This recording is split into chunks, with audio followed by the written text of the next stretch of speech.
Ketahuilah bahwa ketika kita mengikuti sebuah majelis ilmu, itu sesungguhnya Allah sedang memberikan kepada kita sekian banyak fadilah dan keutamaannya.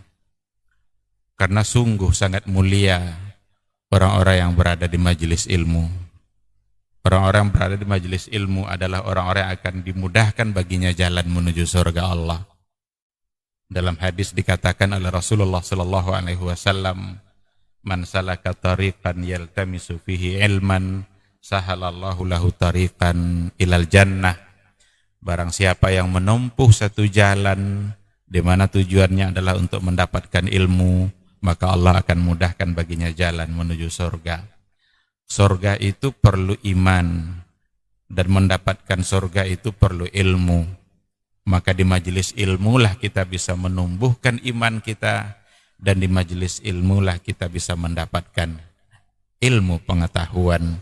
Maka sering-seringlah menghadiri majelis yang bisa menambah iman kita dan juga bisa menambah ilmu, agar surga Allah itu benar-benar semakin dekat dengan kita bersama.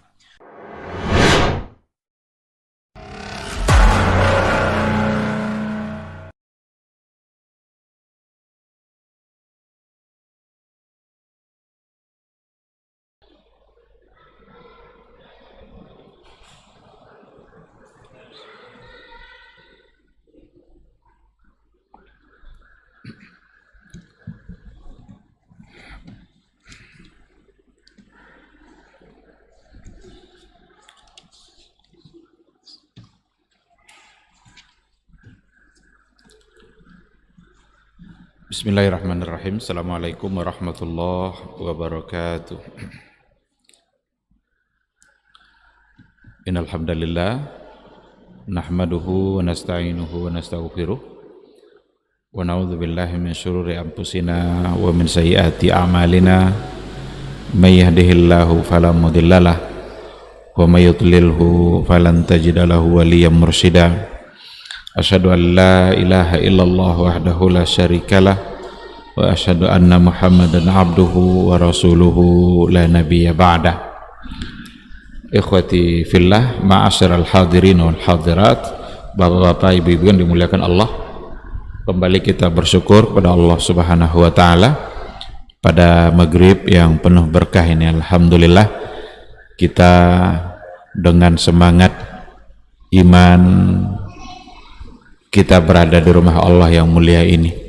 Tujuannya adalah untuk melaksanakan kewajiban-kewajiban kita terhadap agama, kewajiban-kewajiban kita kepada Allah. Salat maghrib berjamaah yang sudah kita tunaikan mudah-mudahan dicatat oleh malaikat Allah sebagai amal saleh.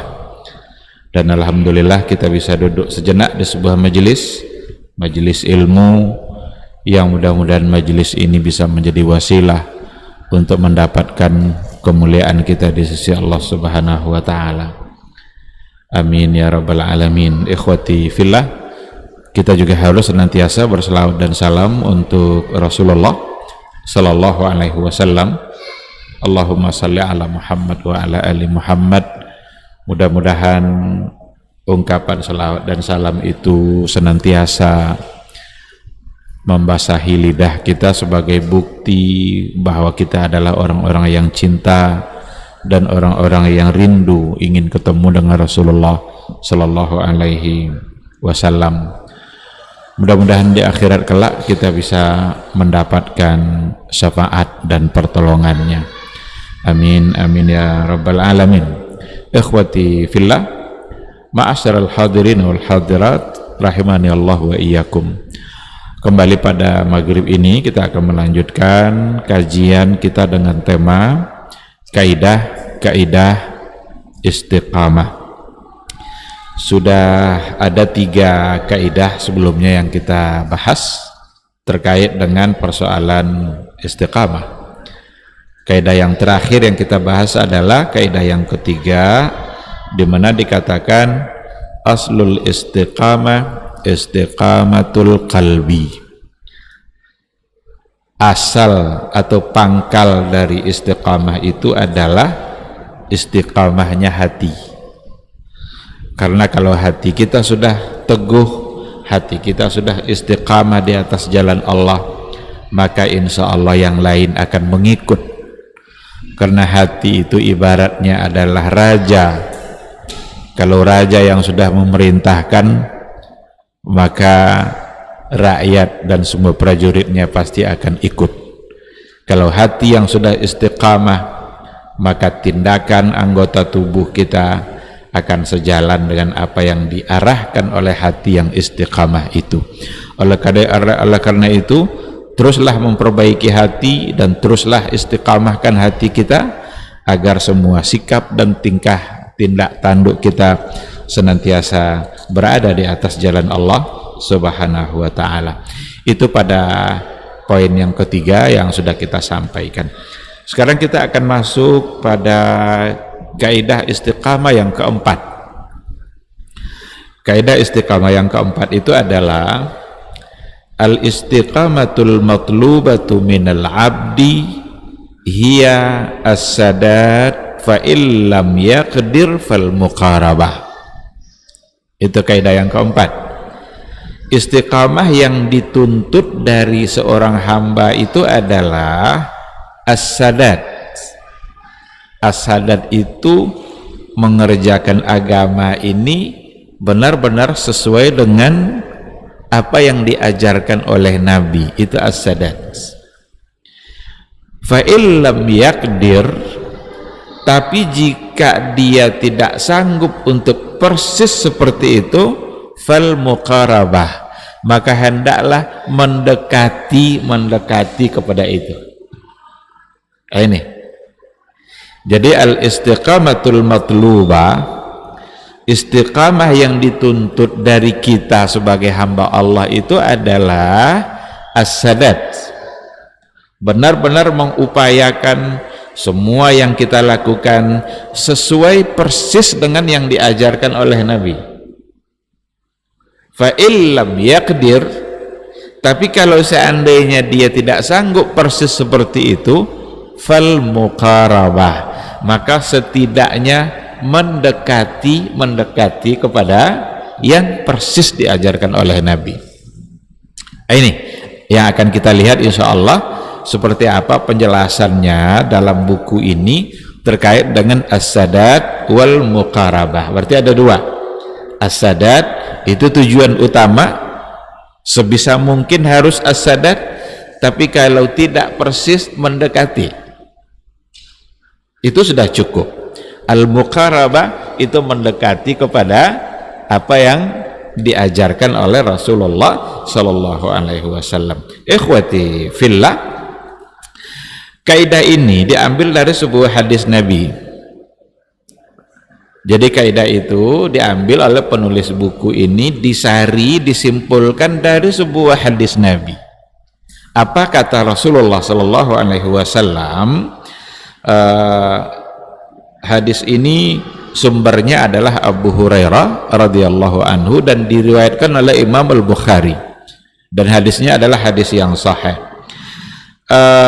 Qala Rasulullah sallallahu alaihi wasallam, inna dina yusrun wa la yushadda dina ahadun illa ghalabah fasaddidu wa qaribu wa abshiru. Rawahul Bukhari. Jadi kata Rasul, inna dina yusrun, sesungguhnya agama kita ini mudah. Jadi agama Islam ini sebenarnya adalah agama yang mudah, tidak agama yang sulit. Mudah untuk dipahami, mudah untuk diamalkan. Tidak ada yang sulit dalam agama kita. Cuma kadang orang aja yang mempersulit diri dalam memahami agama. Apa yang sudah begitu gamblang, begitu mudah dijelaskan oleh Allah dalam Al-Qur'annya, dijelaskan oleh Rasul dalam sunnah-sunnahnya, mudah dipahami dan mudah pula untuk diamalkan. Tapi kadang-kadang ada orang yang mempersulit diri dalam memahami agama dan dalam mengamalkan agama. Nah, oleh karena itu kata Rasul, walai yushadad dina ahadun illa ghalabah, Dan tidaklah ada seseorang yang memaksakan dirinya dalam beragama, mempersulit dirinya dalam beragama, illa ghalabah, kecuali dia akan dikalahkan oleh agama itu. Jadi agama itu mudah, kerjakanlah sesuai dengan apa yang diajarkan oleh Rasulullah. Pahamilah agama ini dengan baik sesuai dengan yang dipahami oleh Rasulullah dan juga oleh generasi para sahabat. Dan amalkan pula lah sesuai dengan itu. Kan mudah kan? Kalau ada orang yang yusyadaddin, orang yang mencoba untuk memaksakan diri dalam beragama, memaksakan diri itu nanti berarti tidak lagi dia mengambil kemudahan-kemudahan itu, tapi memaksakan diri yang kadang-kadang terjebak pada mempersulit diri. Kalau itu yang dia lakukan, illa ghalabah, yang akan terjadi adalah dia akan dikalahkan oleh agama itu, dia akan sulit sendiri nanti. Maka mempersulit diri dalam beragama kan tidak dibolehkan, karena kita akan kalah sendiri, kita akan capek sendiri, akan bosan sendiri kita. Oleh karena itulah Rasul mengatakan bahwa sesungguhnya umpama ini salah satu dari contoh kemudahan dalam beragama. Khairul a'mali adwamuha wa in qalla. Ini contoh bentuk kemudahan. Khairul a'mali adwamuha, amalan-amalan yang terbaik itu adalah adwamuha, yang dikerjakan secara terus-menerus, wa in qalla, meskipun sedikit. Jadi sedikit yang kita kerjakan tetapi terus menerus, itu jauh lebih baik daripada banyak sekaligus tapi kita terhenti dalam mengerjakannya. Ada orang tiada hari dia membaca Al-Quran, 1 halaman kah, 2 halaman kah. 2 halaman itu sebenarnya kan terhitung sedikit itu kan. Oke, kita ambil itu wa in qallanya sedikit, tapi terus aja setiap hari dia baca Al-Quran, itu akan jauh lebih baik daripada ada orang yang baca Quran sekali duduk dia mungkin selesai 3 juz, 4 juz sekali duduk, tapi tidak ketemu lagi dengan Al-Quran kecuali minggu depan, tidak ketemu lagi dengan Al-Quran kecuali nanti 1 bulan berikutnya. Itu ternyata bukan sesuatu yang baik dalam beragama. Yang beragama itu terus konsisten, karena agama itu mudah, ambillah kemudahan itu, tapi terus. Yang diinginkan oleh Allah itu kita terus-terusan dalam beribadah, di mana itu menggambarkan bahwa kita tidak putus hubungan dengan Allah Subhanahu wa ta'ala, kita tidak putus kontak dengan Allah Subhanahu wa ta'ala. Dalam berinfak umpamanya, ada orang berinfak mungkin 2.000, 5.000, pokoknya tidak banyak, sedikit-sedikit, tapi terus aja dia, walaupun sedikit, itu jauh lebih baik daripada sekali dia memberi dalam jumlah yang banyak tapi dia tidak lagi berinfak setelah itu kecuali beberapa waktu yang lama setelahnya. Berarti ada putus kontak dia dengan Allah Subhanahu wa ta'ala. Nah, jadi berdasarkan kepada hadis ini, inna dina yusrun, sesungguhnya agama ini adalah agama yang mudah, dan tidak akan ada orang yang memperpayah, mempersulit diri dalam beragama kecuali dia akan kalah sendiri. Lalu kata Rasul, fasaddidu wa qaribu wa abshiru. Maka saddidu ini saddidu ini as-sadat. Maka berupayalah untuk mengerjakan amal itu sebaik dan sebenar mungkin. Wa qaribu, tapi kalau seandainya nanti tidak sampai pada tingkat as-sadat, maka berarti qaribu, setidaknya mendekati kepada kebenaran yang diajarkan oleh Rasulullah sallallahu alaihi wasallam. Dikatakan di sini al-matlubu fi babil istiqamah as-sadat. yang dituntut dalam bab istiqamah itu yang pertama sekali sasarannya adalah as-sadat, benar-benar tepat sasaran. Apa arti as-sadat itu? Dikatakan di sini as-sadat artinya adalah antusibas sunnah. Antusibas sunnah berarti benar-benar tepat sasaran sesuai dengan sunnah. Sekarang Rasul sholat, bagaimana sholat yang dikerjakan oleh Rasulullah Sallallahu Alaihi Wasallam, bagaimana rukuknya Rasul, bagaimana sujudnya Rasul, berupaya untuk menyesuaikan dengan yang dikerjakan Nabi, itu namanya as-sadat. Berarti tepat sasaran. Kalau kita mau logikakan, kalau ada lomba memanah, itu kan ada garis-garisnya itu. Ada kotak yang diintai, lalu ada garis-garis, garis kecil, lalu ada garis-garis di sampingnya. Yang as-sadat itu adalah persis tepat di tengah-tengah garis kecil itu. Itu as-sadat. Kalau ibarat memanah rusa umpamanya, ketika dia intai leher, yang kena leher, itu as-sadat. Nah, maka dalam beribadah, dalam kita beribadah kepada Allah, sasaran pertamanya as-sadat, artinya adalah antusibas sunnah, agar kita benar-benar tepat sesuai dengan sunnah yang diajarkan oleh Nabi. Tetapi kan kadang-kadang yang kita lakukan tidak persis. Iya ndak rukuk kita seperti rukuk Rasul, iya ndak sujud kita seperti sujud Rasul. Kalau sudah iya, itu yang paling diinginkan, itu yang as-sadat. Tapi jika tidak fal muqarabah, kalau tidak persis sama, maka setidaknya mendekati kepada apa yang diajarkan oleh Rasulullah Sallallahu Alaihi Wasallam. Nah, jadi ini ternyata istiqamah yang dituntut dari kita itu berarti ada dua kan, itu dalam berbagai hal, dalam perkataan kita, dalam amalan kita, dan juga dalam niat yang ada pada hati kita. Berupayalah untuk terus memahami apa yang datang dari Rasul, dalamilah terus sunnah-sunnah Rasulullah Sallallahu Alaihi Wasallam, dan berupayalah untuk mengamalkannya semaksimal mungkin. Tapi kalau tidak, fal muqarabah, maka tidak ada istilah.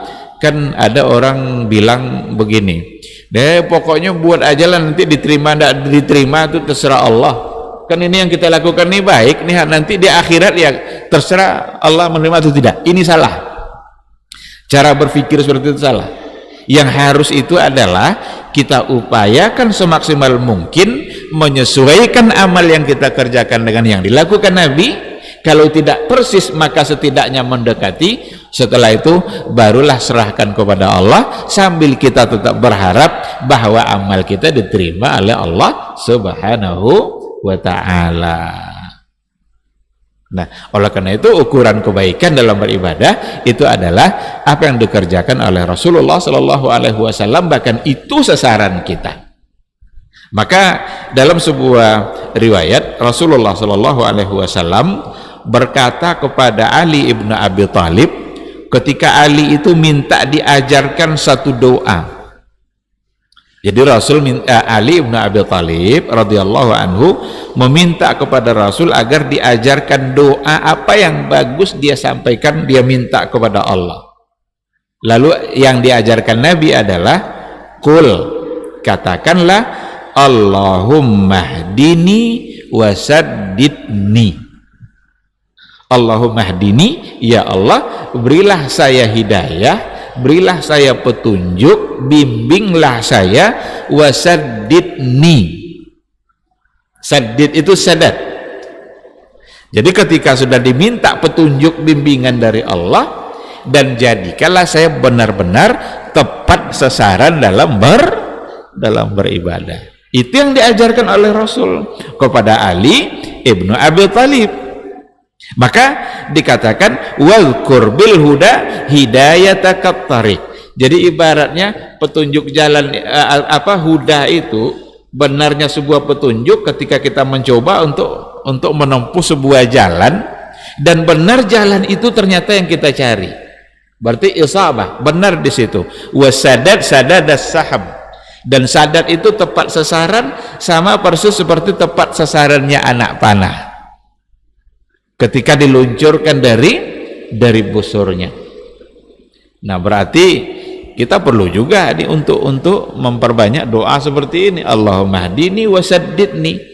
Kita tidak sekedar cukup pada minta bimbingan dari Allah, tapi kita juga meminta agar benar-benar apa yang kita lakukan itu tepat sasaran sesuai dengan yang diajarkan oleh Rasulullah sallallahu alaihi wasallam. Oleh karena itu dikatakan fal abdu matlubun minhu, hamba itu dituntut dari dia, kita ini kan hamba Allah semua ini, dituntut dari kita ayyujahida nafsahu, agar dia benar-benar berjuang, mujahadah, berupaya, ayyusibas sadad, agar apa yang dia lakukan itu benar-benar tepat sasaran dengan hadiun Nabi, dengan petunjuk Nabi, manhaj Nabi, suluknya Nabi.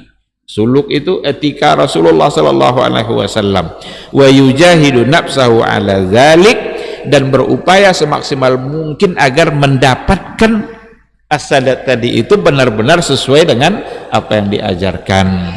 Fa illam yatamakkan, nah di sini dia, fa illam yatamakkan, tapi seandainya jika tidak memungkinkan, fa alaihi bil muqarabah, maka hendaklah dia bil muqarabah, mendekati kepada apa yang benar-benar diajarkan oleh Rasulullah sallallahu alaihi wasallam.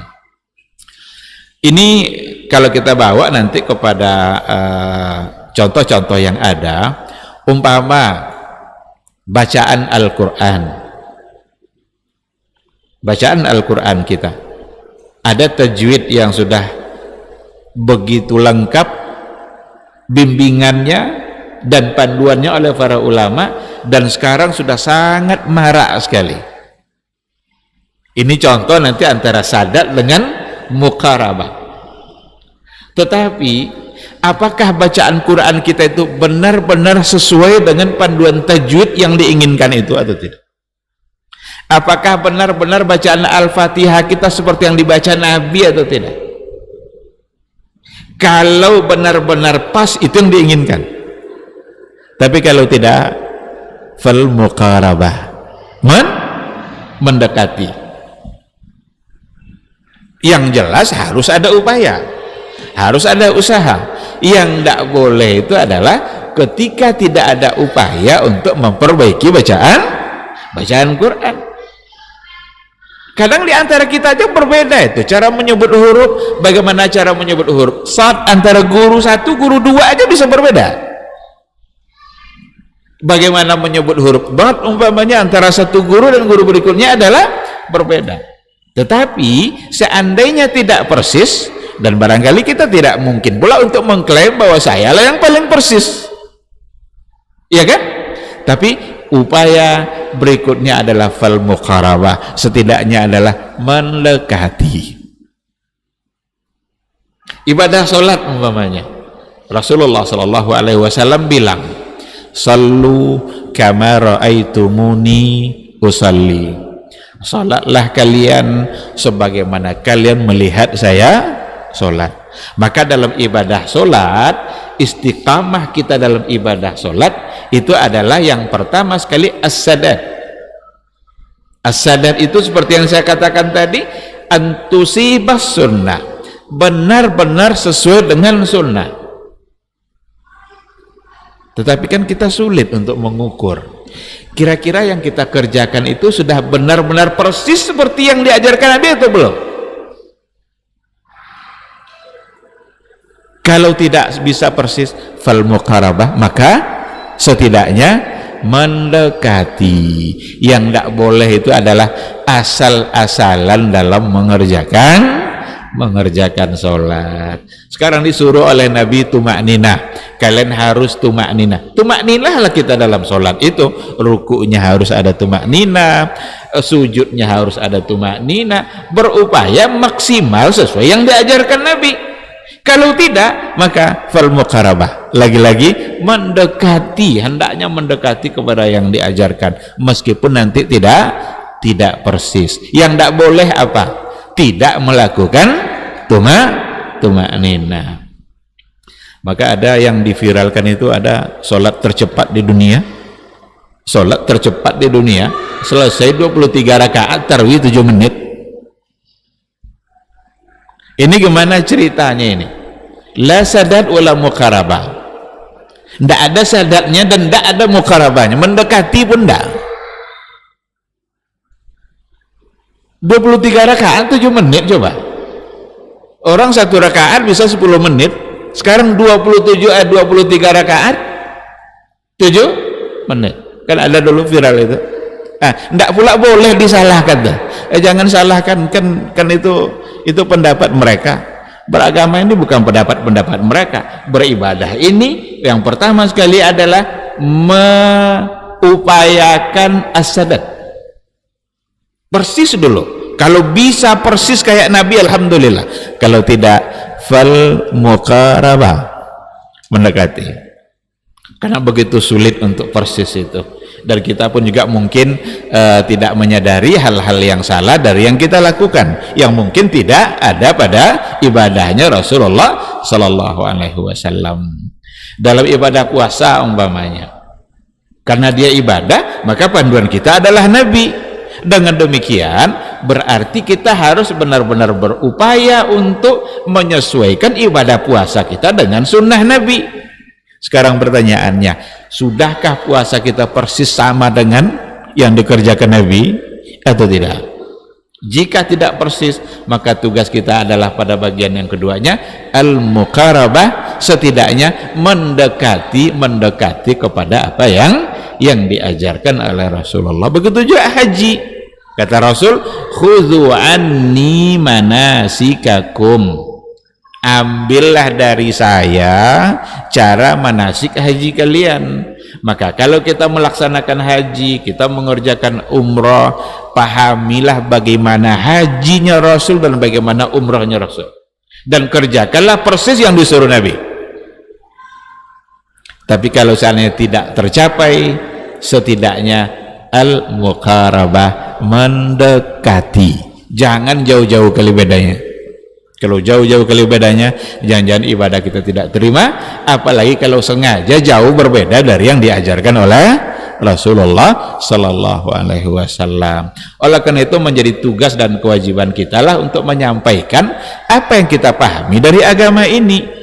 Ketika kita melihat ada kekeliruan orang dalam beribadah, wajar kalau untuk kita sampaikan. Seandainya itu memang adalah kekeliruan yang fatal, yang jauh sekali dari apa yang diajarkan oleh Rasulullah Sallallahu Alaihi Wasallam. Dikarenakan oleh sampai pada tingkat persis sama dengan sunnah itu sulit, maka ada ayat yang mengatakan, apa kata Allah? Fastaqimu ilaihi wastaghfiru. Fastaqimu ilaihi wastaghfiru, dalam surat Fussilat. Maka istiqamahlah kalian. Istaqimu ilaihi, istiqamahlah, konsistenlah dalam beribadah kepada Allah, itu konsistenlah, benar-benar kalian coba menyesuaikan dengan sunnah. Wastaghfiru, dan beristighfarlah. Ini digandengkan sini istiqamah dengan istighfar.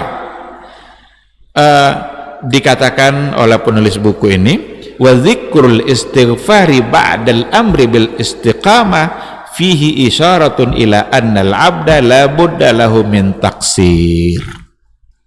Menyebutkan kata istighfar setelah istiqamah di dalam ayat ini, kan tadi istiqamahlah kemudian beristighfarlah. Menyebutkan istighfar setelah perintah istiqamah dalam ayat ini, isyaratun ila, itu adalah menunjukkan annal abda, bahwa sesungguhnya hamba, la budda lahu min taksir, la budda lahu min taksir, mesti saja akan ada kekurangan-kekurangan di dalam beramalnya itu. Mahma jahada nafsahu alal istiqamah, meskipun dia telah berupaya maksimal di dalam melakukan ibadah itu, di dalam istiqamah mengerjakan ibadah itu. Jadi Allah tentu sangat tahu dia dengan kelemahan-kelemahan kita. Niat kita sudah ada, upaya kita mengerjakan ibadah sesuai sunnah itu sudah ada, tapi kadang-kadang ada hal-hal yang kita tidak bisa sesuai dengan yang diperintahkan. Kata Rasul, yang paling baik sholat itu di awal waktu. Sekarang berapa kali kita sholat yang tidak di awal waktu? Berarti sudah mulai tidak istiqamah kan? Kata Rasul, jaga lidah kalian, jangan berbohong. Maka berupayalah kita semaksimal mungkin agar lidah ini tidak berbohong. Upaya kita itu ibadah, itu dinilai kebaikan, itu pahala itu. Tapi terkadang berapa kali lidah kita mudah berbohong. Oleh karena itu wajar diperintahkan untuk beristighfar setelah sebelumnya ada perintah istiqamah. Jadi ini isyarat ini. Itu juga kalau dalam istilah usul fikihnya dilalatul isyarah atau isyaratun nas. Ada sesuatu yang diisyaratkan oleh nas. Dia tidak sebut langsung itu, Allah tak sebut langsung itu, tapi isyarat dari itu dipahami oleh para ulama. Istiqamah masa istighfar, istiqamah lalu istighfar, dikarenakan oleh istiqamah kita yang kadang-kadang tidak persis dengan as-sadad, tidak persis sama dengan yang diinginkan.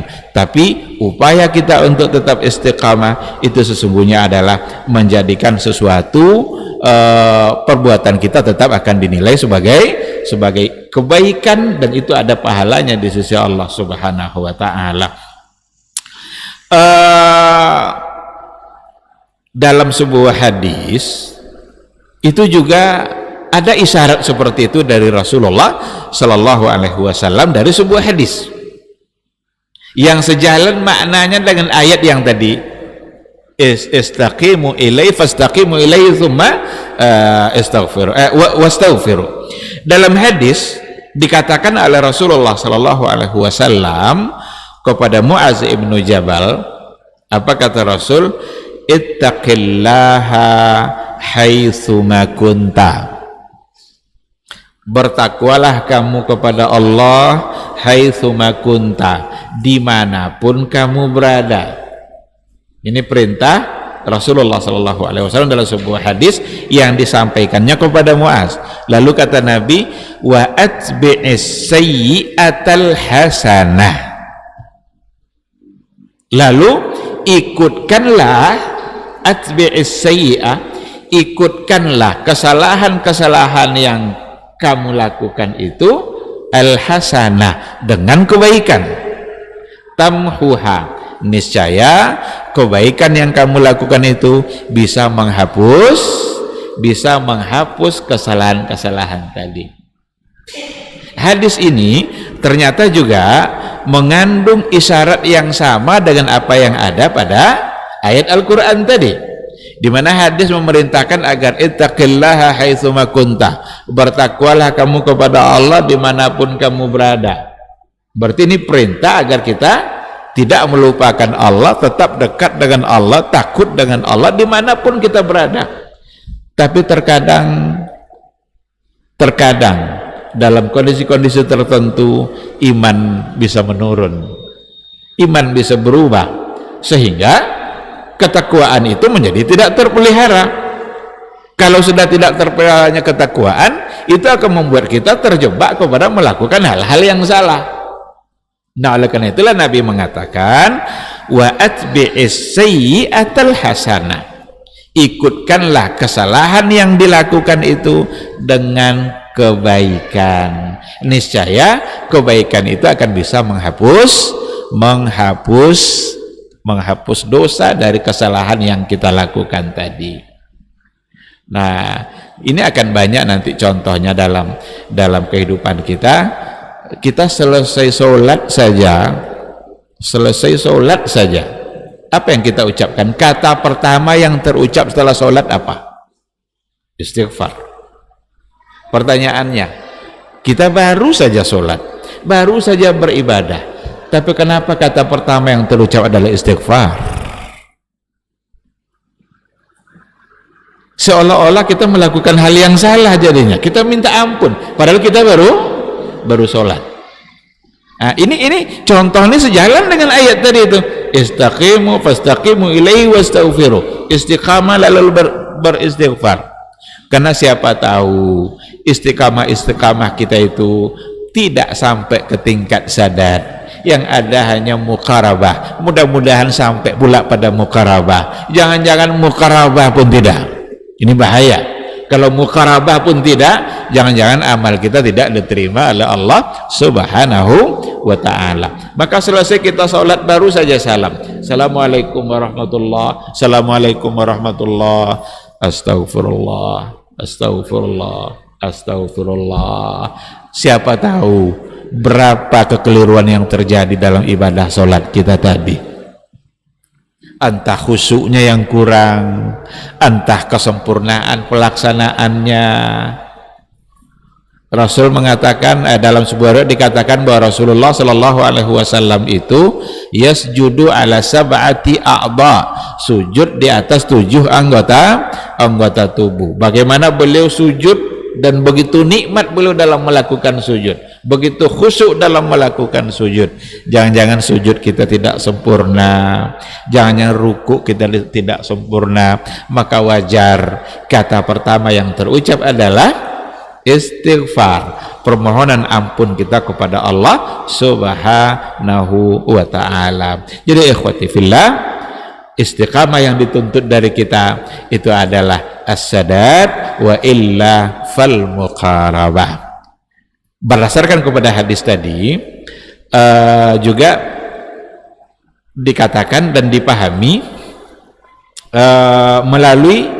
maknanya melalui apa yang ada pada hadis yang lain, pada riwayat yang lain, karena ada banyak riwayat yang berkaitan dengan ini. Di antaranya adalah yang datang atau diriwayatkan oleh Imam Ahmad dan juga Ibnu Majah dari hadis Tsauban anin Nabi sallallahu alaihi wasallam, dari Nabi sallallahu alaihi wasallam ia berkata, apa kata Rasul? Istaqimu walan tuhsu. Istaqimu walan tuhsu. Istiqamahlah kalian, walan tuhsu, tapi kalian tidak akan dapat benar-benar sempurna dalam istiqamah. Jadi ada makna di antara makna walan tuhsu itu, di antara makna oleh para pensarah hadis, para ulama hadis adalah kalian tidak akan sanggup untuk benar-benar istiqamah dalam semua persoalan agama, benar-benar bisa dalam artian sadat tadi itu akan sangat sulit. Mungkin ada orang yang bisa istiqamah dalam menjaga lidah, tapi sulit untuk istiqamah dalam menjaga mata. Ini kehidupan kita hari ini. Seberapa besar upaya kita dalam menjaga mata, tapi untuk benar-benar terjaga 100% itu akan sangat sulit. Kadang kita tidak menginginkan, tapi tiba-tiba nampak.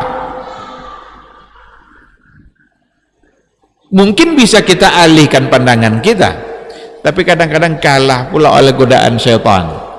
Agak lama pula mandangnya.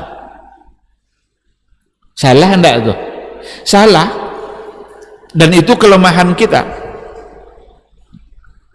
Atau mungkin dia bisa istiqamah dalam menjaga lidah, bisa istiqamah dalam menjaga mata, tidak istiqamah dalam menjaga telinga. Berapa banyak kadang tiba-tiba hal-hal yang kita dengar dan itu tidak baik, suara-suara yang diharamkan oleh Allah, tiba-tiba kita ikut mendengarkannya. Jadi makna walan tuhsu itu kita diperintahkan istiqamah, tetapi kata Rasul walan tuhsu, Sulit kalian untuk benar-benar istiqomah dalam semua persoalan kehidupan kita. Dan jangan dijadikan pula ini alasan untuk tidak istiqamah. Oh, tidak apa-apa lah tidak istiqamah, kan Nabi bilang tidak akan mungkin. Jangan salah paham, jangan salah guna hadis ini. Upaya untuk tetap istiqamah itu harus ada. Niat kita untuk tetap istiqamah itu akan dinilai sebagai kebaikan.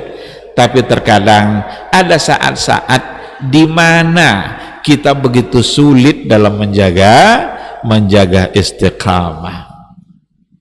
Nah, Allah tahu itu. Maka seandainya kita tidak sanggup persis, dan seandainya ada hal-hal yang tersalah yang kita lakukan, sudah tidak lagi menggambarkan istiqamah, ingat ayat tadi itu, fastaqimu ilaihi wastaghfiru.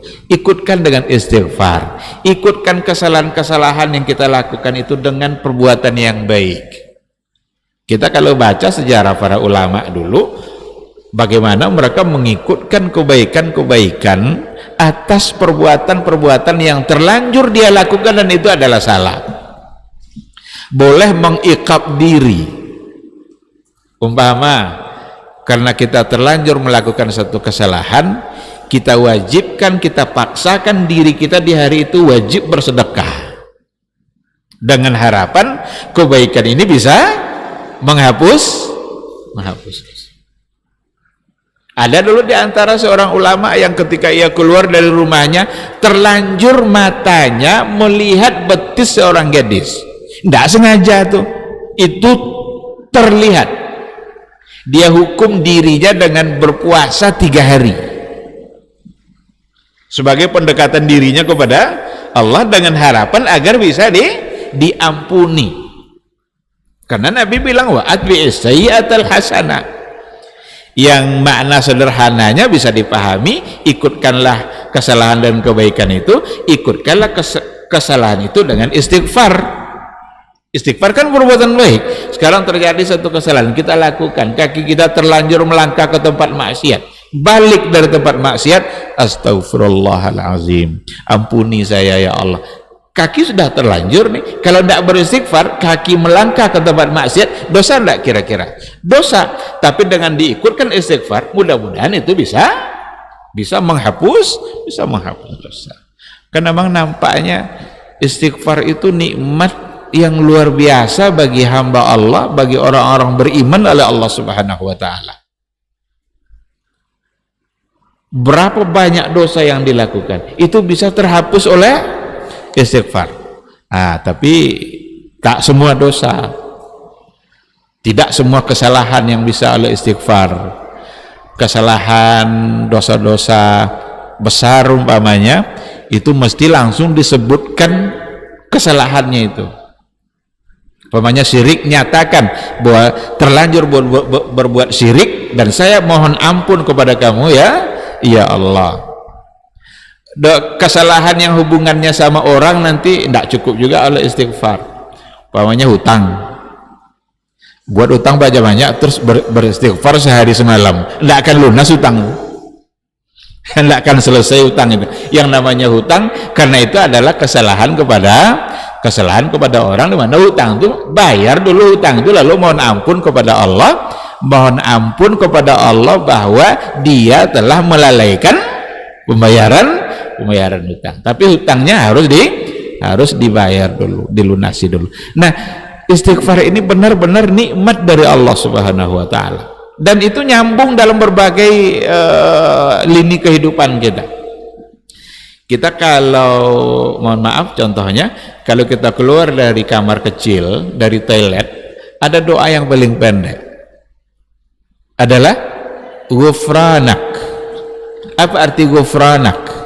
Itu sama dan istighfar, ampunanmu ya Allah. Ada doa lain diajarkan Nabi kan, alhamdulillahilladzi azhaba annil adza. Segala puji bagi Allah yang telah menghilangkan penyakit dari saya. Karena bisa keluar tadi itu menghilangkan penyakit. Sebab kalau dia tidak mau keluar, kita akan sakit. Sekarang mau dia lancar-lancar aja dia. Alhamdulillahilladzi azhaba annil adza. Tapi ada yang doa pendek yang juga bisa diucapkan ghufranak. Kenapa ghufranak? Kenapa kita beristighfar justru? Memohon ampun kepada Allah Subhanahu wa taala. Karena jangan-jangan yang kita keluarkan tadi itu ternyata berasal dari sesuatu yang haram, entah dari mana asalnya, entah halal, entah tidak.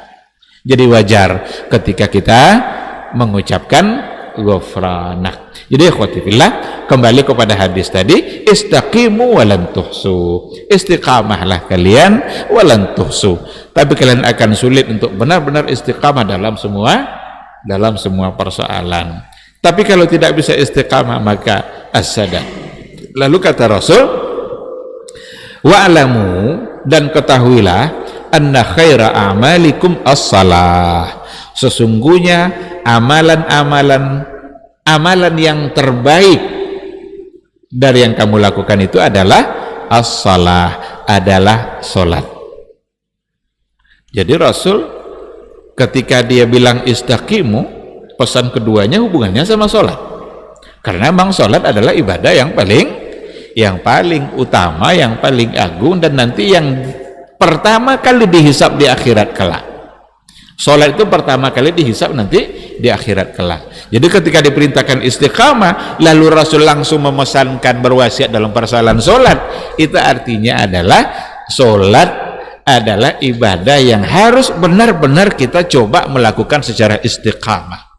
Istiqamah dalam persoalan waktunya, istiqamah dalam persoalan tata cara bagaimana Nabi melakukannya, istiqamah dalam niat untuk apa kita mengerjakannya. Nah, karena di sini juga dikatakan hakikatul istiqamah, ketika dikatakan bahwa as-sadat itu sebagai hakikatul istiqamah, wa huwal isabatu fi jami'il aqwali wal a'mali wal maqasid. Jadi istiqamah pada berbagai hal, pada akwalnya, pada af'alnya, pada maqasid. Maqasid itu niatnya, untuk apa dia mengerjakannya, untuk apa kita mengerjakan sholat itu. Maka istiqamah kita adalah ketika niat kita sesuai dengan niat yang memang untuk itu kita diajarkan beribadah sholat oleh Rasulullah sallallahu alaihi wasallam. Maka dikatakan anna khaira amalikum as-salat. Sesungguhnya amalan yang terbaik dari kalian itu adalah amalan as-salat. Dan ini adalah ajakan dari Rasulullah sallallahu alaihi wasallam kepada kita semua sebagai umatnya, supaya kita itu tidak bermain-main dalam persoalan sholat, tapi benar-benar berupaya sadat sebisa mungkin. Tapi kalau tidak adalah al-muqarabah, mendekati. Jangan pernah asal-asalan dalam mengerjakan yang namanya ibadah sholat. Ya, yang pertama dihisab nanti. Kalau sholatnya sudah bermasalah, itu berpengaruh nanti pada hisab amalan-amalan yang lain. Tapi kalau seandainya sholatnya sudah benar, sudah baik, sudah bisa diterima dalam hisabnya, maka itu juga akan berpengaruh pada baiknya amalan-amalan atau ibadah-ibadah yang lain. Lalu kata Rasul, wala yuhafizu 'alal wudu' illa mu'min. Wala yuhafizu 'alal wudu'i illa mu'min. Dan tidak ada yang bisa konsisten dalam menjaga wudunya illa mu'min, kecuali adalah orang-orang benar-benar beriman kepada Allah Subhanahu wa ta'ala. Dalam satu riwayat yang lain yang datang dari Imam Ahmad, saddidu wa qaribu wa la yuhafizu 'alal wudu'i illa mu'min.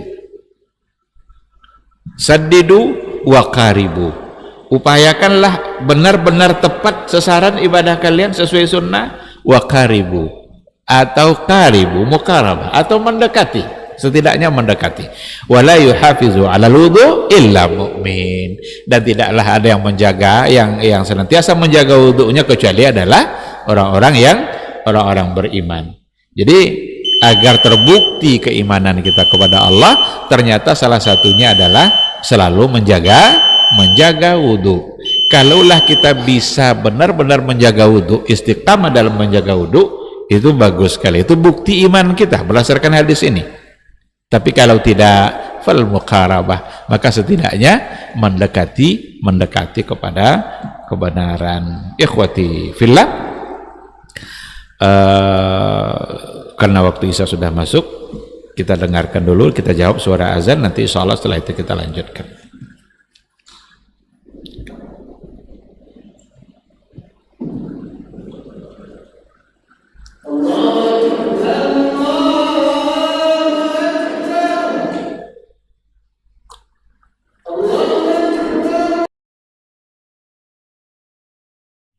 Ketahuilah bahwa ketika kita mengikuti sebuah majelis ilmu, itu sesungguhnya Allah sedang memberikan kepada kita sekian banyak fadilah dan keutamaannya. Karena sungguh sangat mulia orang-orang yang berada di majelis ilmu. Orang-orang yang berada di majelis ilmu adalah orang-orang yang akan dimudahkan baginya jalan menuju surga Allah. Dalam hadis dikatakan oleh Rasulullah sallallahu alaihi wasallam, "Man salaka tariqan yaltamisu fihi ilman, sahalallahu lahu tariqan ilal jannah." Barang siapa yang menempuh satu jalan di mana tujuannya adalah untuk mendapatkan ilmu, maka Allah akan mudahkan baginya jalan menuju surga. Surga itu perlu iman, dan mendapatkan surga itu perlu ilmu. Maka di majelis ilmu lah kita bisa menumbuhkan iman kita, dan di majelis ilmu lah kita bisa mendapatkan ilmu pengetahuan. Maka sering-seringlah menghadiri majelis yang bisa menambah iman kita dan juga bisa menambah ilmu, agar surga Allah itu benar-benar semakin dekat dengan kita bersama.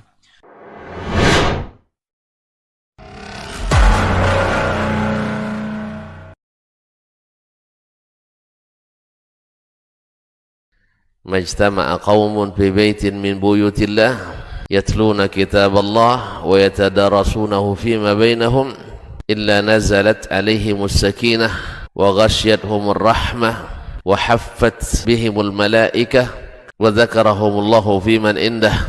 Tidaklah suatu kaum duduk di salah satu rumah Allah, membaca ayat-ayat Allah dan sama-sama mempelajarinya, kecuali turun kepada mereka as-sakinah, ketentraman dan kenyamanan. Wa ghasyiyatuhumur rahmah, dan mereka diliputi pula oleh rahmat, kasih sayang dari Allah Subhanahu wa taala. Wa haffat bihimul malaikah, dan mereka pun dikelilingi oleh para malaikat, karena malaikat suka majelis-majelis zikir dan ilmu. Wa dzakarahumullahu fiman indah, dan Allah akan banggakan sebut-sebut mereka di kalangan malaikat-malaikat yang ada di sisinya, di masyarakat atas.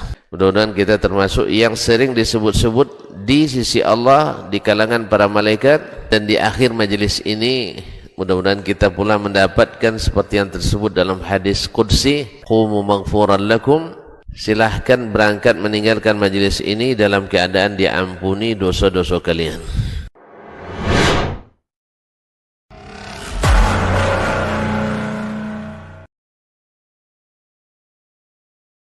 Bismillahirrahmanirrahim. Alhamdulillah, wassalatu wassalamu ala rasulillah wa ala alihi wa sahbihi wa mawala. Ikhwati fillah, ma'asyiral hadirin wal hadirat rahimani Allahu wa iyyakum. Tadi sudah kita katakan bahwa sasaran utama kita dalam istiqamah beragama, beribadah adalah benar-benar sesuai dengan yang diajarkan Nabi, itu yang disebut dengan as-sadad. Tapi seandainya ternyata tidak sampai pada tingkat itu, maka al-muqarabah. Nah, di sini dikatakan muqarabah itu bisyarti ayyakuna musammiman ala qasdis sadad, dengan syarat pelakunya tetap yang diinginkannya adalah as-sadad, cuma tak tercapai. Jadi bukan sengaja untuk tidak sampai pada tingkat as-sadad. Sudah ada upaya untuk menyesuaikan ibadah benar-benar sesuai, tapi ternyata ada yang tidak sesuai. Ini yang dibolehkan. Tapi kalau sengaja untuk tidak ingin menyesuaikan, maka itu tidak boleh. Jadi harus musammim ala qasdis sadat wa isabatil gharat, fatakunu muqarabatuhu min ghairi amdin.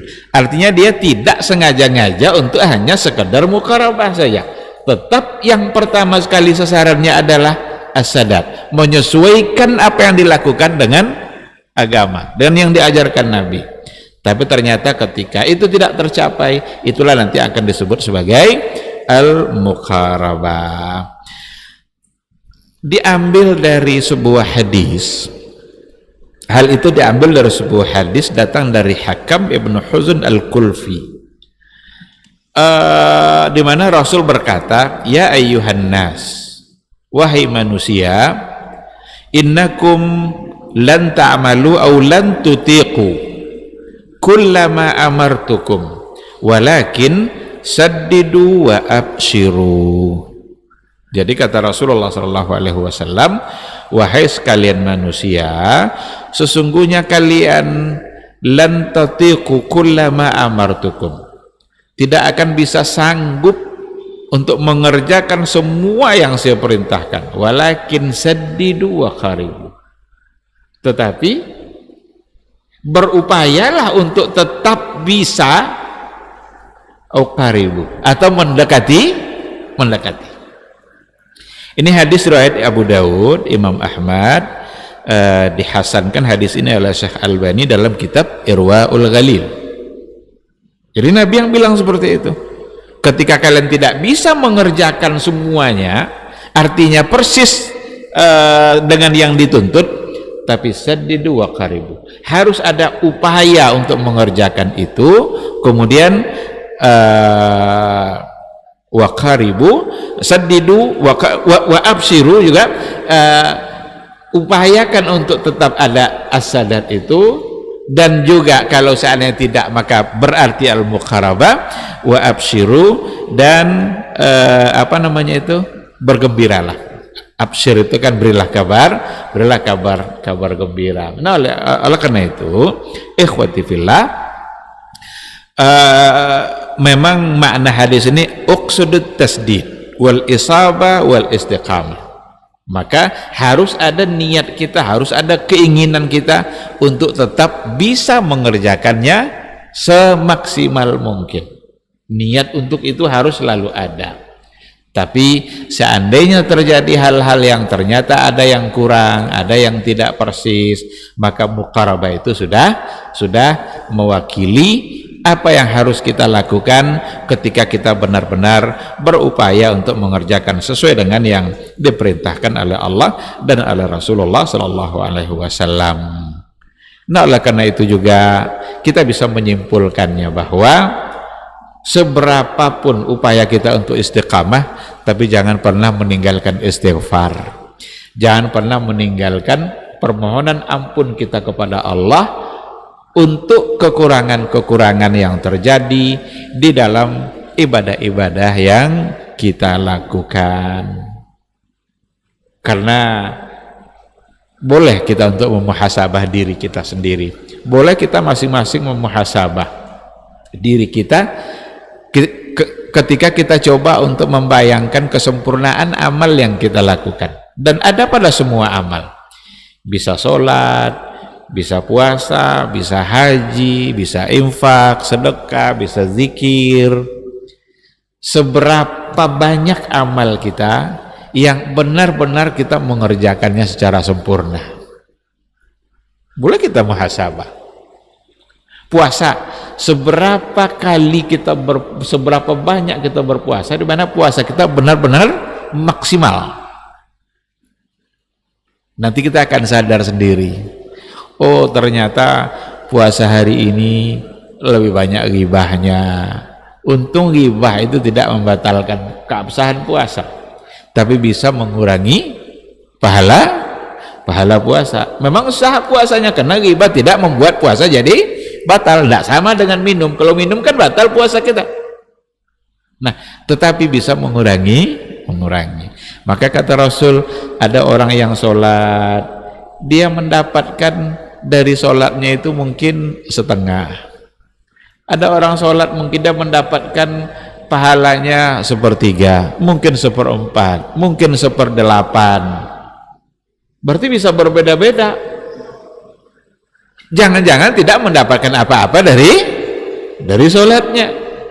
Jangan-jangan tidak mendapatkan apa-apa dari puasanya. Dan ada Nabi bilang seperti itu. Kam min sa'imin, berapa banyak orang yang berpuasa, laisa lahu min siyamihi illa al-ju' wal atas. Dia tidak mendapatkan dari puasanya kecuali sekadar menahan lapar dan haus. Berarti bisa itu kita berpuasa tapi tidak mendapatkan pahala apa-apa.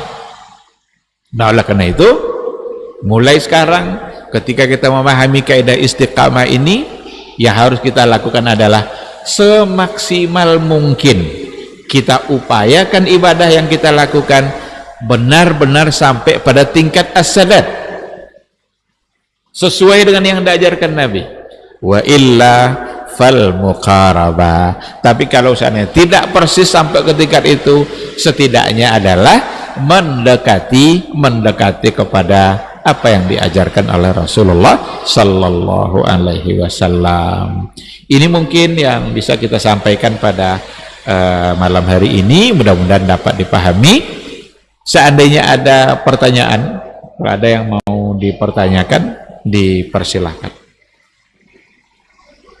Ada enggak kira-kira yang mau bertanya? Iya. Waalaikumsalam.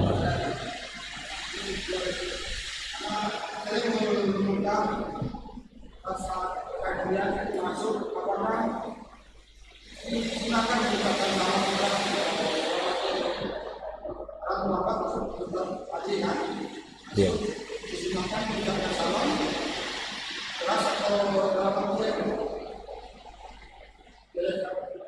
Iya, kalau kita masuk, ada sebuah majelis, kita masuk masjid, yang dituntut kepada kita adalah mengucapkan doa masuk masjid. Kalau saya ingin mengucapkan salam, barangkali mungkin kepada orang yang dimana kita akan duduk di sampingnya.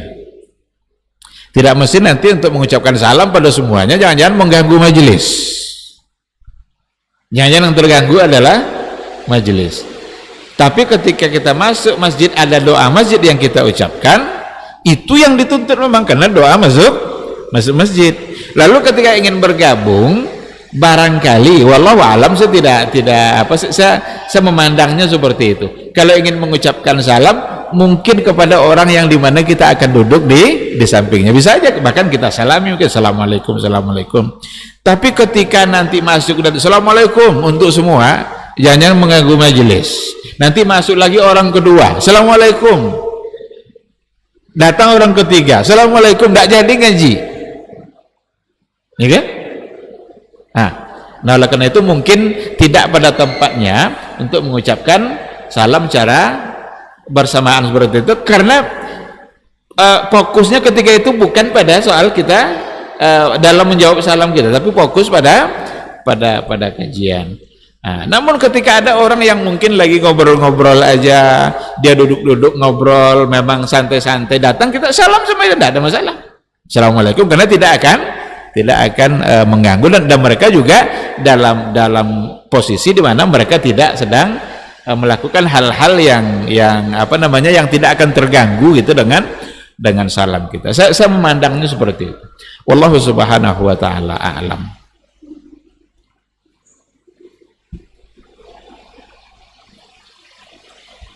Ada lagi? Iya.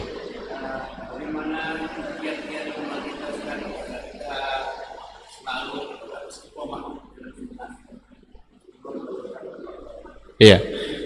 Bagaimana kiatnya agar kita tetap istiqamah di dalam beragama? Yang pertama sekali adalah kita harus punya ilmu tentang agama itu. Bagaimana mungkin kita istiqamah terhadap sesuatu yang kita tidak paham, kita tidak punya ilmunya? Maka persoalan menuntut ilmu itu kan dalam agama kita luar biasa kedudukannya, wajib hukumnya. Dan ilmu itu dibagi lagi kepada dua nanti, ada yang sifatnya fardu ain, ada yang sifatnya fardu kifayah. Yang ilmu fardu ain itu fardu ain pula kita mempelajarinya. Ilmu tentang sholat, ilmu tentang berwudu, itu fardu ain itu, karena bagi kita mengerjakannya fardu ain. Nah, bagaimana kita akan bisa istiqamah kalau kita tidak mengerti itu semua? Maka yang pertama sekali kita harus punya ilmu dan mengerti tentang apa yang akan kita istiqamahkan itu, termasuk mengerti tentang apa yang akan kita dapatkan, apa janji-janji Allah terhadap ibadah yang kita kerjakan itu mendukung kita tetap istiqamah, ya kan? Kenapa orang begitu mudah meninggalkan satu kebaikan? Karena dia tidak tahu apa yang akan dia dapatkan dengan kebaikan itu. Tapi ketika dia paham, ada ilmunya yang dia miliki, dan dia tahu kebaikan-kebaikan apa yang akan dia dapatkan, maka insya Allah dia akan istiqamah. Umpama dalam sholat subuh, lebih sulit istiqamah dalam sholat subuh daripada sholat zuhur. Tapi kalau kita mengerti apa yang akan didapat dengan sholat subuh itu membantu kita untuk akan istiqamah. Kata Rasul, barang siapa yang mengerjakan sholat subuh, fahuwa fi zimmatillah, dia akan berada di dalam perlindungan Allah. Allah yang akan melindungi dia. Kata Rasul, barang siapa yang mengerjakan sholat isya berjamaah, dia telah menghidupkan setengah malam. Lalu siapa yang besok subuhnya dia berjamaah lagi, dia berarti seolah-olah menghidupkan semalam penuh. Berarti kita berjamaah isya sekarang nih, berjamaah pula kita subuh besok, itu dapat fadilah seolah-olah menghidupkan semalam penuh. Kalau itu kita tahu, niscaya kita akan bersemangat untuk tetap mengerjakan isya dan subuh berjamaah. Karena isya dan subuh itu dua sholat yang paling berat bagi orang munafik. Asqalus salati alal munafikin salatul isya wa salatul fajar, salatul subha. Yang paling berat untuk dikerjakan bagi orang-orang munafik itu sholat isya dan sholat subuh. Kenapa? Ya kayak tadi dia tidak tahu apa yang akan dia dapatkan. Nah, ilmu seperti itu mendukung untuk tetap istiqamah. Yang kedua, senantiasalah berteman bersama orang-orang yang istiqamah. Kalau kita berteman sama orang yang selalu menjaga waktu sholatnya, pasti sholat kita akan terjaga. Kita berkawan nih, kita mau bisnis apa kek, mau main apa silahkan, tapi kita bersama orang-orang yang istiqamah menjaga waktu sholat, pasti sholat kita akan terjaga. Masa dia sholat kita tetap main? Gak mungkin kan? Tapi kalau kita berteman dengan orang-orang yang tidak istiqamah, selama ini kita jaga terus waktu sholat kita, tapi main-main kita sama orang yang tidak menjaga waktu sholat, tidak istiqamah kita jadi jaga dengan siapa kita berteman. Maka Nabi mengatakan, almar'u ala dini khalili, seseorang itu ditentukan oleh agama kawannya. Falyanzur ahadukum man yukhalilu, hendaklah kalian memandang, melihat dengan siapa kalian berteman. Nah, yang ketiga, doa. Berdoalah kepada Allah, senantiasa memohon kepada Allah agar kita tetap bisa istiqamah, karena istiqamah kita itu adalah pemberian dari Allah Subhanahu wa ta'ala. Sekira dengan adanya yang tiga itu mudah-mudahan bisa membantu kita untuk tetap istiqamah. Pahamilah agama baik-baik, lihat apa yang akan kita dapatkan, kebaikan apa yang diberikan oleh Allah melalui amal itu, kemudian bersahabatlah bersama orang-orang istiqamah, terus senantiasalah berdoa kepada Allah agar diberikan istiqamah. Sekira itu, wallahu subhanahu wa ta'ala a'lam. Baik, barangkali kita cukupkan sampai di sini. Mudah-mudahan bermanfaat bagi kita. Semoga Allah Subhanahu wa taala memberikan kita petunjuk dan hidayahnya agar bisa istiqamah berada di atas jalannya. Amin amin ya rabbal alamin. Subhanakallahumma bihamdika asyhadu an la ilaha illa anta astaghfiruka wa atubu ilaik. Assalamualaikum warahmatullahi wabarakatuh. Sekarang